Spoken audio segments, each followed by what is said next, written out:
शुभ संध्या प्यारे दोस्तों। तो जिज्ञासु दर्शक, क्या तुम जवान दिखना चाहते हो?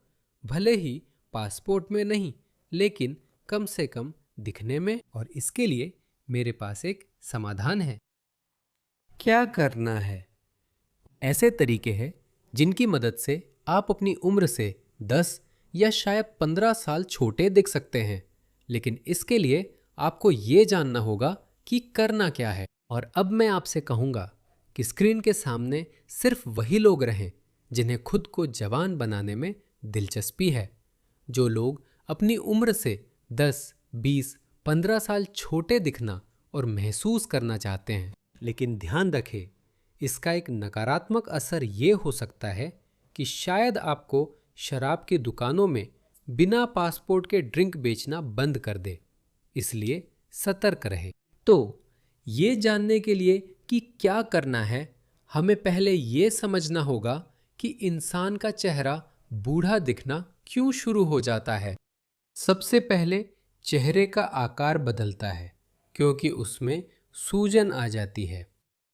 यहाँ हम आपके साथ भौहों के बीच की झुर्रियाँ, झुकी हुई ऊपरी पलकें देखते हैं जो उम्र में 5 साल और जोड़ देती हैं, या शायद 10 भी। यहाँ अगर हम आंखों के नीचे सूजन जोड़ दें तो और 5 साल बढ़ जाते हैं। और यहाँ नाक से होठों तक की झुर्रियाँ भी जोड़ दें। और अब ये क्या हो गया? हमारे पास पहले अलियोश्का था, अब बन गए एलेक्सेई पेत्रोविच, सम्मानित श्रमिक वयोवृद्ध। लेकिन हम यही नहीं रुकेंगे। प्रकृति कभी रुकती या किसी को बख्शती नहीं। हम इसमें क्या जोड़ेंगे? नाक थोड़ी बड़ी हो सकती है और सूज भी सकती है। सूजन, सूज, नाक पर सूजन आ जाती है। होठों के कोने नीचे की ओर झुक गए, जैसे कोई उदासी छा गई हो, जबकि बस होठ के कोने को नीचे करने वाली मांसपेशी छोटी हो गई है। दूसरी ठुड्डी आ गई है। यहां पर झूलती हुई त्वचा है, देखिए ऐसे लटक रही है। कंधे पहले ऐसे थे, अब ऐसे हो गए हैं और ऊपर उठ गए हैं। ये सब सूज गया है। और यहाँ खुद कंधों पर भी सूजन आ गई है। और यहाँ तीसरी ठुड्डी भी है। तो दोस्तों देखिए, हमारी उम्र में कितने साल ऐसे ही बढ़ गए, सिर्फ इसी वजह से। अभी तो हमने ये सारी झुर्रियाँ भी नहीं बनाई हैं जो इसे और भी खराब कर देंगी। इनके बिना भी देखना दुखद है। लेकिन अब हम ये सब हटा देंगे। देखिए, ऐसे ही एक बार में हॉप। और अब देखिए, अब 60 नहीं बल्कि 33 लग रहे हैं। हॉप। यहाँ पर अब कितने हो गए? 28। और अब हम ऐसे ही करते रहेंगे। अब ये सिर्फ कैनवास पर नहीं होगा, हाँ, बल्कि अब हम अपने हाथों से खुद को जवान बनाएंगे। तो चलिए शुरू करते हैं। तो दोस्तों, शुरुआत इसे सक्रिय करने से करते हैं। सबसे पहले कान के सामने वाला क्षेत्र यहाँ पर, यानी आपको बस इस जगह को रगड़ना है। 2 उंगलियां ले, उन्हें जोड़े, इस तरह से ऊपर नीचे की दिशा में रगड़े। यही चीज कान के पीछे भी करें। आप इसे एक साथ भी कर सकते हैं। इस तरह उंगलियां रखें और आगे और कान के पीछे रगड़े। बहुत जोर से नहीं दबाना है, बस त्वचा को रगड़ना है। ऊपर नीचे की दिशा में यह करें। लगभग 30 सेकंड से लेकर 1 मिनट तक आप यह कर सकते हैं।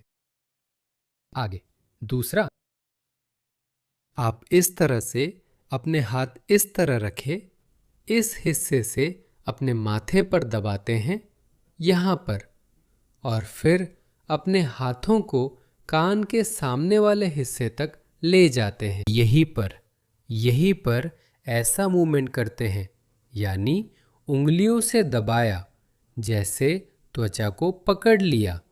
ये सूजन जो आपके माथे पर है उसे यहीं से सीधा कान के सामने वाले हिस्से की तरफ ले जाते हैं। ऐसी 10 बार मूवमेंट करें। माथे को 3 हिस्सों में बांट ले। वह हिस्सा यानी बालों के ठीक नीचे जहां से बाल शुरू होते हैं, इस हिस्से से कान के सामने वाले हिस्से की तरफ मूवमेंट करें। फिर थोड़ा नीचे माथे के बीच वाले हिस्से से। यही चीज दोहराएं।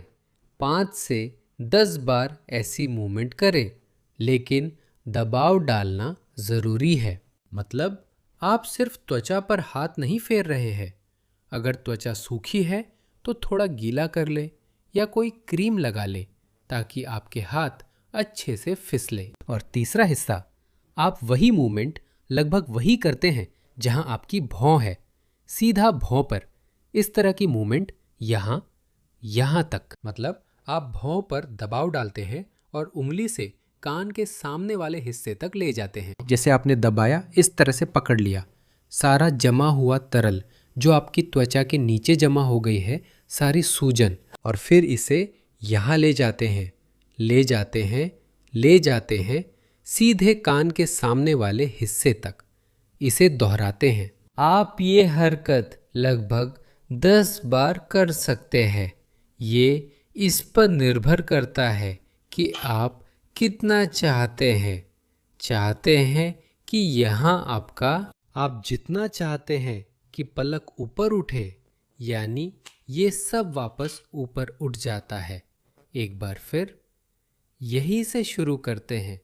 ठीक यहीं से दोनों भौहों के बीच के हिस्से से दबाते हैं, उस जगह से, और बाहर की ओर ये हरकत करते हैं। यहाँ कान की तरफ तो हमारे पास तीनों दिशाएं हो जाती हैं। यहाँ तीनों दिशाएं बस। इसी तरह बीच से, यहाँ से और कान की तरफ। अब सिर के बालों वाले हिस्से को भी नहीं भूलना चाहिए, क्योंकि यहाँ भी अक्सर लिम्फ का बहुत ज़्यादा जमाव हो जाता है। आपने देखा भी होगा कि कुछ लोगों के यहाँ पीछे की तरफ ऐसी सिलवटें भी बन जाती है। यहाँ हम सब कुछ को कान के पीछे की तरफ ले जाएंगे। शुरुआत यहीं से करेंगे। यानी आपने इसे भी पकड़ लिया, सब कुछ, और इसे यहाँ ले जा रहे हैं कान के पीछे की तरफ, यानी यहाँ, यहीं सीधे बालों के ऊपर, जहाँ आपके यहाँ टेम्पोरल बोन का मास्टोइड प्रोसेस है, यानी इस हिस्से तक। यही आपका काम है, इस हिस्से तक उस सारी तरल को ले जाना जो सिर के बालों वाले हिस्से के नीचे जमा हो जाती है। यानी वहाँ जो भी लिम्फ जमा हुई है उसे यहाँ ले आना है। ऐसी हरकतें करें, यानी यहाँ से यहाँ तक। यानी आपने दबाया, जैसे कि ऊतकों को पकड़ा और फिर यहाँ तक ले आए, दबाया, यहाँ तक ले आए, दबाया, यहाँ तक ले आए। यानी एक बार किया और फिर यहाँ तक हरकत करते हैं, कान के पीछे वाले हिस्से तक, ठीक कान के पीछे, ऐसे।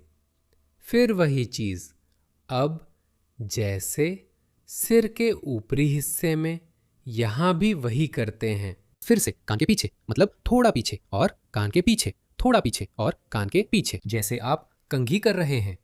जैसे एक बार कंघी की और फिर हाथ को कान के पीछे ले जाते हैं।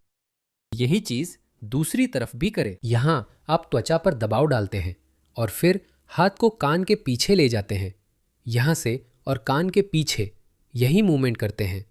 सिर के बालों वाली जगह से भी दबाते हैं, फिर हाथ को पीछे पीछे पीछे पीछे और यहाँ कान के पीछे ले जाते हैं। इसी तरह यहाँ से भी पीछे और कान के पीछे। यानी माथे से हमने आगे की तरफ मूवमेंट किया था और सिर से हम यहाँ पीछे की तरफ मूवमेंट करते हैं। तो दोस्तों, अगला हमारा हिस्सा यही वाला क्षेत्र है। यहाँ भी बहुत बार सूजन आ जाती है। कभी कभी इसकी यह वाली शेप भी होती है। यहाँ पर अक्सर आंखों के नीचे ऐसे बैग्स आ जाते हैं, यानी कि ये सब कुछ भी हम इसी दिशा में मूव करेंगे, कान की तरफ, यहाँ, इसी दिशा में, यहाँ। तो दोस्तों, उंगली से दबाया। अब यहाँ नाक के साइड में और साइड की तरफ मूवमेंट करते हैं। Side, side, side, side. ये सब भी कान की तरफ ले जाते हैं, दबाते हैं। और यहाँ कान की तरफ इन सारे ऊतकों को खिसका दिया, दबाया। एक बार फिर दोहराता हूँ कि आपका हाथ अच्छे से फिसलना चाहिए। ये सब सूखी त्वचा पर नहीं करना है। एक तरफ से और दूसरी तरफ भी 5 से 10 बार दोहराएं। सब कुछ कान की दिशा में खिसकाएं। इसे कई हिस्सों में बांट लें। यानी पहली जगह हमारे पास होगी आंख के नीचे, ठीक यहाँ। यानी आप नाक से शुरू करते हैं, दबाते हैं और यहाँ लाते हैं, यहाँ लाते हैं, ठीक यहाँ, गाल की हड्डी के नीचे, जो आंख के नीचे की हड्डी का निचला किनारा बनाती है। और इसी जगह की तरफ जो कान के आगे है, जिसे आपने शुरू में रगड़ा था, वहां ले जाते हैं। फिर उंगलियों को थोड़ा नीचे लाते हैं, ठीक नाक और होठ के बीच की सिलवटों पर, यहीं पर, और वहां से ले जाते हैं, ले जाते हैं, ले जाते हैं, यहां तक। फिर से कान की तरफ, यानी यहां रखा और कान की तरफ, कान की तरफ, कान की तरफ। काफी जोर से दबाना चाहिए, लेकिन आपको त्वचा नहीं खींचनी है, बल्कि उस तरल को आगे बढ़ाना है जो आपकी त्वचा के नीचे सबक्यूटेनियस टिश्यू में होता है। और तीसरा हिस्सा यह है कि हम नाक के नीचे यहीं से शुरू करते हैं और यहाँ तक मूवमेंट करते हैं। यानी कि यहाँ दबाया और गाल की हड्डी के निचले किनारे के साथ यहाँ ऐसे, एक, एक, एक, ऐसे इसी तरफ ले जाते हैं। गाल की हड्डी के निचले किनारे के साथ यहाँ से एक, एक, एक, एक, और यहाँ तक दबाया। यहाँ से गाल की हड्डी के निचले किनारे के साथ इसी बिंदु तक। और अब एक बार फिर कान के आगे और पीछे के हिस्से को रगड़ते हैं। और अब हमें इस अतिरिक्त तरल को बाहर निकालने की प्रक्रिया को तेज करना है। यहाँ ग्रुडिनो-क्लेविकुलर मास्टोइड मांसपेशी है, इस पर भी दबाव डालते हैं और इसे क्लेविकल की दिशा में सहलाते हैं।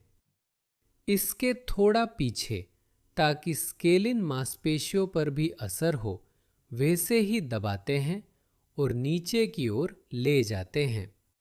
एक तरफ, दूसरी तरफ, दाईं ओर, बाईं ओर, दोनों तरफ। इसे मिलाकर भी किया जा सकता है। मतलब उदाहरण के लिए आपने पहले माथे पर 10 बार मसाज की और फिर यहीं से नीचे की ओर मसाज की, फिर से रगड़ा, माथे के क्षेत्र में 10 बार मसाज की और तुरंत नीचे की ओर दाईं बाईं तरफ 5-10 बार मसाज की। इससे बेहतर असर होगा। यही तरीका सिर के ऊपरी हिस्से पर भी लागू है। हाँ, मतलब यहाँ भी आपने यहाँ से कान के पीछे मसाज की और फिर यहीं से स्टर्नोक्लीडोमास्टोइड मांसपेशी के क्षेत्र में मसाज की। इसी तरह इससे पहले आप पीछे का हिस्सा जो कान के पीछे है उसे अलग से रगड़ सकते हैं।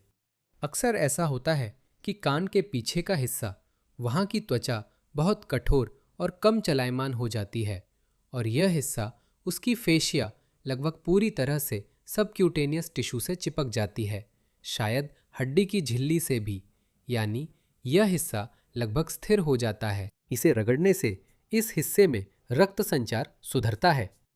यहाँ आप न केवल लिम्फ के बहिर्वाह को बहाल करते हैं, बल्कि रक्त के बहिर्वाह को भी बेहतर करते हैं और इस तरह मस्तिष्क की ओर रक्त के प्रवाह में भी सुधार करते हैं। आप याददाश्त की स्थिति पर असर डालते हैं, मस्तिष्क के काम को बेहतर बनाते हैं। तो दोस्तों, अब हम आगे बढ़ते हैं और अब हम डबल चिन वाले हिस्से तक पहुंचते हैं। यह क्या करना है? दबाया, सिर को थोड़ा ऊपर उठा सकते हैं, दोनों हाथों से कर सकते हैं, शुरू में एक हाथ से भी कर सकते हैं। यानी आप अपनी ठुड्डी के हिस्से पर दबाते हैं इस तरह से, और फिर धीरे धीरे धीरे धीरे धीरे धीरे यहाँ तक लाते हैं उसी हिस्से में जहाँ हम सब ले जाते हैं, कान के आगे वाले हिस्से तक, बस। और इसी तरह से वही प्रक्रिया दोहराते हैं। तो यहाँ तक लगभग 10 बार ये हरकत करें। इस दौरान सिर को थोड़ा ऊपर उठा सकते हैं, यहाँ तक मांसपेशियों को थोड़ा खींच सकते हैं और फिर ये हरकत करें। आप इसे अलग अलग हिस्सों में बांट सकते हैं। पहला, ये कि आप निचले जबड़े के निचले किनारे के ठीक साथ साथ करते हैं। पहली हरकत दोनों तरफ, एक तरफ और दूसरी तरफ। दूसरी हरकत निचले किनारे से थोड़ा ऊपर करते हैं। यहाँ जहाँ ठुड्डी होती है यहाँ भी करना है। यहाँ भी 5 से 10 बार हरकत करें। और तीसरा, ये डबल या ट्रिपल चिन वाले हिस्से में दूसरी तरफ जबड़े के कोने के पास करना है। ठीक वैसे ही उसी तरह से मालिश करें और फिर इसे खत्म करते हैं जब आप स्टर्नोक्लाइडोमास्टोइड मांसपेशी पर हल्के से हाथ फेरते हैं। ये सब नीचे की तरफ यहाँ तक आगे।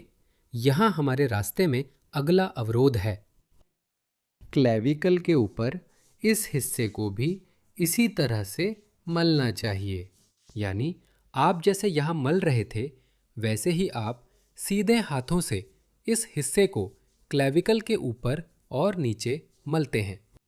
ये 2 बिंदु हैं, यहाँ मल लिया और यहाँ भी मल लिया। यहाँ ऐसे हाथ चलाएं, यहाँ भी ऐसे हाथ चलाएं। और अगला है ये छाती की छोटी मांसपेशी का क्षेत्र।